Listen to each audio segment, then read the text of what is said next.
എൻ്റെ മക്കളെ മരണമഴയാന്ന് ഇതാ തിരമാലതാ ഇങ്ങെത്തിയിരിക്കുകയാണ്. ഭയങ്കര മഴയാന്ന്, ഒരു രക്ഷയില്ല. നല്ല കൊടുങ്കാറ്റും മഴയും തന്നെയാണ്. അതുകൊണ്ട് തന്നെ എന്ന് പറഞ്ഞാൽ ഈ ഒരു കാര്യം നിങ്ങൾ എല്ലാവരും കേൾക്കണം എന്നുള്ളതുകൊണ്ടാണ് ഞാൻ പറയുന്നത്. വേറെ ഒന്നുമല്ല, രേണു സുധീനെ പറ്റിയിട്ട് ഒരു 2 വാക്ക് പറയാൻ വേണ്ടിയിട്ട്. അതായത് ഇമാതിരി കൂതറക്കളി കളിക്കരുത് എന്നാണ് എനിക്ക് പറയാനുള്ളത്. പിന്നെ എന്താ പറയുക, ഈ പെരേര ഇങ്ങനെയുള്ള കുറേ ടീമിൻ്റെ കൂടെ പോയിട്ട് കിസ് അടിക്കാൻ വേണ്ടിയിട്ട് കുഴപ്പം എന്ന് പറഞ്ഞിട്ടുള്ളൊരു സംഭവമാണ്. അതായത് രേണു സുധീൻ ഇവർ അഭിനയിക്കാൻ വിളിച്ചപ്പോൾ പെരേരയുമായിട്ടൊരു ലിപ് ടോക്ക് ഉണ്ട്. ഇങ്ങനെ ഈ ചുണ്ടി കടിച്ച് വലിക്കുന്ന ഒരു സംഭവം ഉണ്ടല്ലോ, ഇപ്പോൾ എല്ലാ സിനിമയിലും ഇത് കാണിക്കുന്നുണ്ട്. ഈ ചുണ്ടി കടിച്ചിങ്ങനെ വലിച്ചു കഴിഞ്ഞാൽ ഇവർക്ക് എന്തോ നടക്കുള്ളൂ എന്ന്. അപ്പോൾ അങ്ങനെയുള്ള ഒരു ഇതുണ്ട് എന്ന് പറഞ്ഞപ്പോൾ രേണു സുധി പറഞ്ഞു, ഇത് ഞാൻ ചെയ്യത്തില്ല, വേണമെങ്കിലും ഒന്ന് മുട്ടിച്ചോ എൻ്റെ ചുണ്ടിന് എന്ന് പറഞ്ഞു. തത്തമ്മ ചുണ്ടി ഇങ്ങനെ കാണിച്ചു കൊടുത്ത്. അപ്പോൾ പറഞ്ഞാൽ മുട്ടിച്ചാൽ പോരാ, ഇതിങ്ങനെ കടിച്ചിട്ട് തന്നെ വലിക്കണം എന്ന് പറഞ്ഞു. അങ്ങനെ ഇവർ തമ്മിലുള്ള കുറച്ച് പിന്നെ പ്രശ്നങ്ങൾ, അതായത് ഇതിൻ്റെ സംവിധായകൻ, പിന്നെ നിർമ്മാതാവ്, പിന്നെ ഡയറക്ടർ, പിന്നെ എന്താ പറയുക അസിസ്റ്റന്റ് ഡയറക്ടർ, ഇങ്ങനെയുള്ള കുറേ ആൾക്കാർ വന്നിട്ട് രേണു സുധിയോട് പറയാ, നിങ്ങൾ എന്തിനാണ് പിന്നെ അഭിനയിക്കാൻ വന്നത്, അപ്പോൾ രേണു സുധി ഇതൊന്നും എന്നെ കൊണ്ട് പറ്റത്തില്ല, എനിക്ക് ഇതിനുള്ള കാശ് തന്നിട്ടില്ല, എനിക്ക് കാശ് തന്നു കഴിഞ്ഞാൽ കുഴപ്പമില്ല എന്നുള്ള തരത്തിൽ. അപ്പം നമ്മളൊക്കെ ഇത് കേൾക്കുമ്പോൾ എന്നാ വിചാരിക്കുക, ഇത് ഭയങ്കര സംഭവമാണ് ഇവർ ചെയ്യുന്നത്, ഇവർ ഭയങ്കര ആള് തന്നെയാണ്, ഇങ്ങനെയുള്ള പരിപാടിക്കൊന്നും ഇവർ നിൽക്കുന്നില്ല. പക്ഷെ ഇതൊന്നും അല്ല മക്കളെ, ഇതൊക്കെ ഇവന്മാരുടെ കളിയാണ്. നമ്മൾ വിചാരിക്കുന്നത് എന്താണെന്നറിയാം, ഇതൊക്കെ ഇത് റിയലായിട്ട് ഷൂട്ട് ചെയ്യുന്നതാണെന്നാണ്. പക്ഷേ ഇതൊക്കെ എന്ന് പറഞ്ഞു കഴിഞ്ഞാൽ അഭിനയമാണെന്നേ എനിക്ക് പറയാനുള്ളൂ. ഇതൊന്നും ഒറിജിനലാണെന്ന് നിങ്ങൾ ആരും കരുതരുത്. എന്തൊരു വൃത്തികെട്ടൊരു പരിപാടിയാണ്. എത്ര ആൾക്കാർ ഇവിടെ മാന്യമായിട്ട് അഭിനയിക്കുന്നുണ്ട്, മാന്യമായിട്ട് റീൽ ചെയ്യുന്നുണ്ട്, മാന്യമായിട്ട് അഭിനയിക്കുന്നുണ്ട്. ഇത് നാട്ടുകാരുടെ തെറി ഇങ്ങനെ വാങ്ങിച്ചേ അടങ്ങൂ.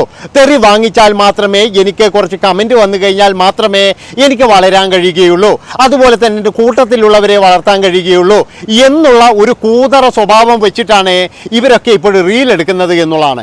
ഇതൊക്കെ എന്ന് പറഞ്ഞാൽ കൊല്ലം സുധി എന്ന് പറയുന്ന ആ ഒരു കലാകാരനെ അയാളെ പറയിച്ചു കൊണ്ടേയിരിക്കുകയാണ്. എന്തിനാ മനുഷ്യൻ്റെ പേരിങ്ങനെ കളയുന്നത്? ഇവർക്ക് വേണമെങ്കിൽ അഭിനയിച്ചാൽ പോരെ, അല്ലെങ്കിൽ ഇവർ ഇങ്ങനെയുള്ള ഒരു പരിപാടിക്ക് പോയി നിന്ന് കൊടുക്കണ, ഈ ചുണ്ട് കടിച്ച് വലിച്ചിട്ട് വേണം ഇപ്പോഴും അഭിനയിക്കാൻ? അങ്ങനെയാണോ എല്ലാവരും ഇപ്പോഴും റീൽ എടുക്കുന്നത്? എനിക്കറിയില്ല. അതായത് ഇപ്പോഴും ചില ഈ എന്താ പറയുക യൂട്യൂബിലെ ചില ടീമുകൾ ഇറങ്ങിയിട്ടുണ്ട്, ഈ വെബ് സീരീസ് എന്നൊക്കെ പറഞ്ഞിട്ട്. അതൊക്കെ എന്ന് പറഞ്ഞു കഴിഞ്ഞാൽ വേറെ എന്തൊക്കെയോ പരിപാടിയിലാണ് പോകുന്നത്. അതുപോലൊന്നും അല്ലല്ലോ. ഏതായാലും ഇങ്ങനെയുള്ള കുറേ കാര്യങ്ങൾ, അതുപോലെ തന്നെ മറ്റൊരു കാര്യം തന്നെ ഇൻ്റർവ്യൂവിൽ വന്ന് പറഞ്ഞിരിക്കുന്നത് എന്താണെന്നല്ലേ, എനിക്ക് ആരും വീട് തന്നിട്ടില്ല, എനിക്ക് വീടാരും തന്നിട്ടില്ല, ഈ തന്ന വീട് എന്ന് പറഞ്ഞാൽ എൻ്റെ മക്കൾക്കുള്ളതാണ്, എനിക്കാരും തന്നിട്ടില്ല. എന്തൊരു വർത്താനൈസ് പറയുന്നത്. ആ കൊടുത്തവർ ശരിക്കും പൊട്ടന്മാരാണോ? ഈ സ്ത്രീ അടക്കല്ലേ അവിടെ താമസിക്കുന്നത്? എന്നിട്ട് പറയുകയാണ് എനിക്കാരും വീട് തന്നിട്ടില്ല. എന്നാൽ ഒരു കാര്യം ചെയ്യാം, ഇനി സ്ത്രീക്ക് വേണ്ടിയിട്ട് എല്ലാവരും ഒരു വീട് എടുത്തു കൊടുക്കുക, അതാ നല്ലത്. അപ്പോൾ ഒരു വീട് കൂടി ആയില്ലേ, അങ്ങനെ 2 വീടായിക്കോട്ടെ. ഇതൊന്നുമല്ല. എന്താണെന്ന് വെച്ച് കഴിഞ്ഞാൽ ഇനിയിപ്പോൾ കുറേ നാൾ കഴിഞ്ഞാൽ ഈ കോട്ടയത്ത് ഫ്രീ കൊടുത്ത വീടുണ്ട്, ആ വീട്ടിൽ നിന്നും എങ്ങനെയെങ്കിലും കൊച്ചിയിലോ എവിടെയെങ്കിലും വന്നിട്ട് ഒരു ഫ്ലാറ്റൊക്കെ വാടകയ്ക്ക് എടുത്ത് താമസിക്കണം. അതിൻ്റെ സെറ്റപ്പും കാര്യങ്ങളിലായിട്ടുണ്ടാകും. ഇച്ചിരി പൈസയൊക്കെ ആകുമ്പോഴല്ലേ മനുഷ്യന്മാർക്ക് കുറച്ച് അഹങ്കാരമൊക്കെ വരുന്നത്. അതുപോലെ തന്നെയാണ് രേണു സുധിക്കും. ആദ്യമൊക്കെ രേണു സുധി എന്ന് പറഞ്ഞു കഴിഞ്ഞാൽ നെഗറ്റീവിന് വേണ്ടി നടന്നു, പിന്നീട് ചീത്തവിളി കേൾക്കാൻ വേണ്ടി നടന്നു, പിന്നീട് രേണു സുധി തിരിച്ച് ചീത്ത വിളിക്കലായി, പിന്നീട് ഇപ്പോഴും എന്ന് പറഞ്ഞാൽ രേണു സുധി ഇങ്ങനെയുള്ള ഇതിലേക്ക് ഇങ്ങനെ തരം താഴ്ന്നു പോകുന്നത് കാണുമ്പോഴില്ലേ, അയ്യോ കഷ്ടം എന്ന് മാത്രമേ പറയാനുള്ളൂ. നമ്മളെല്ലാവരും എന്ന് പറഞ്ഞാൽ ഒരുപാട് നാൾ അത് നമ്മുടെയൊക്കെ സ്വീകരണ മുറികളിൽ ചിരിയുടെ മാലപ്പടവുമായിട്ട് വന്ന പ്രിയപ്പെട്ട കലാകാര സുധിയെ, അതായത് ആ സുധിയെ ഓർത്തത് കൊണ്ട് മാത്രമാണ് ഈ സ്ത്രീയോടും അതുപോലെ തന്നെ ഇവരുടെ കുഞ്ഞുങ്ങളോടും ഒക്കെ നമുക്ക് എല്ലാവർക്കും ഇത്ര സ്നേഹം. പക്ഷെ ഇവരെന്താണ് ചെയ്യുന്നത്? ഇതൊക്കെ കളഞ്ഞു കുളിച്ചുകൊണ്ടിരിക്കുകയല്ലേ. ഇവർക്കിപ്പോഴും ഇതൊന്നും വേണ്ട. ഇപ്പോഴും എല്ലാവരും എന്ന് പറഞ്ഞാൽ പുച്ഛമാണ് എല്ലാവരോടും. നാട്ടുകാരോട് പുച്ഛമാണ്, ഇത് കാണുന്നവരോട് പുച്ഛമാണ്. പിന്നെ ചില ആൾക്കാർ പറഞ്ഞല്ലോ, ഇപ്പോൾ ഞാൻ പറഞ്ഞല്ലോ, അവർക്ക് ജീവിക്കണ്ടേ, അവർക്ക് അരിവേണിക്കണ്ടേ എന്നൊക്കെ പറഞ്ഞിട്ട് കുറേ കമൻറ്റുകൾ ഇതിൻ്റെ അകത്ത് വരും. എൻ്റെ പൊന്നു മക്കളെ, നിങ്ങളൊരു കാര്യം മനസ്സിലാക്കണം. അതായത് നിങ്ങൾ അവർക്ക് അരിവേണിക്കണ്ടേ, അവർക്ക് കുഞ്ഞുങ്ങളെ പോറ്റണ്ടേ എന്നും പറഞ്ഞിട്ടൊന്നും നിങ്ങളിങ്ങനെ വരരുത്. കാരണം എന്താണെന്ന് വെച്ചാൽ ഇവിടെ ഒരുപാട് പേരില്ലേ കുഞ്ഞുങ്ങളെ വളർത്തുന്നത്. എല്ലാവരും ഇതുപോലെ ലിപ് ലോക്ക് ചെയ്യാൻ പോകുന്നുണ്ടാ? ലിപ് ലോക്ക് ചെയ്തിട്ടാണോ കുഞ്ഞുങ്ങളെ വളർത്തുന്നത്? അല്ലല്ലോ. അതുകൊണ്ട് അരി മേടിക്കണ്ടേ, പിന്നെ ഇത് വാങ്ങിക്കണ്ടേ എന്നൊന്നും പറയരുത്. അതായത് രേണു സുധി ഇപ്പോൾ കാണിക്കുന്നതെന്ന് പറഞ്ഞു കഴിഞ്ഞാൽ ഒരു കാരണവശാലും ന്യായീകരിക്കാൻ കഴിയില്ല, ഒരാൾക്ക് പോലും ന്യായീകരിക്കാൻ കഴിയില്ല. നിങ്ങൾക്ക് ന്യായീകരിക്കാൻ കഴിയുമോ?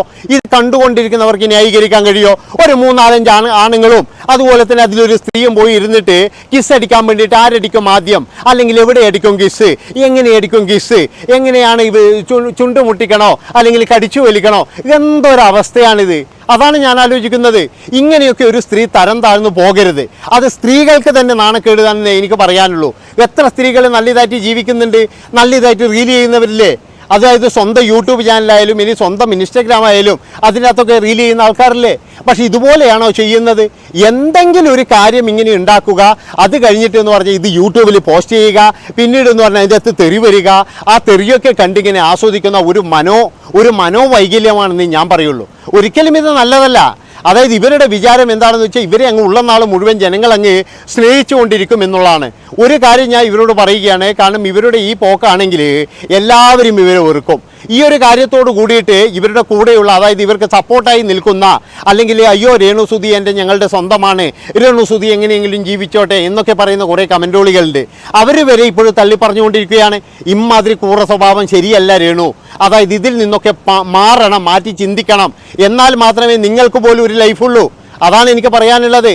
നിങ്ങളിപ്പോൾ വീട് തന്നിട്ടില്ല, അല്ലെങ്കിൽ വീട് എനിക്കല്ല തന്നത് എന്നൊക്കെ പറയുന്നത് നമുക്ക് എല്ലാവർക്കും അറിയാം. ഞാൻ പറഞ്ഞല്ലോ, ഞാൻ ആദ്യം പറഞ്ഞ പോലെ തന്നെ, അതായത് ഇച്ചിരി ചില്ലറ കയ്യിലായിട്ടുണ്ട്.